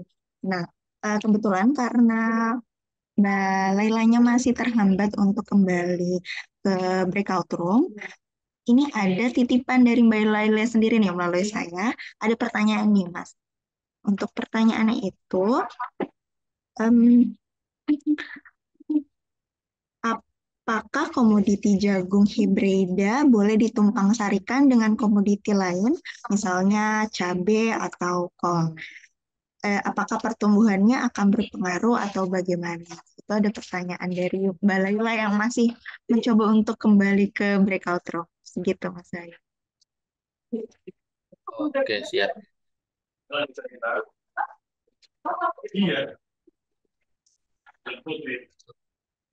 Iya. Izin ya, Mbak. Nah,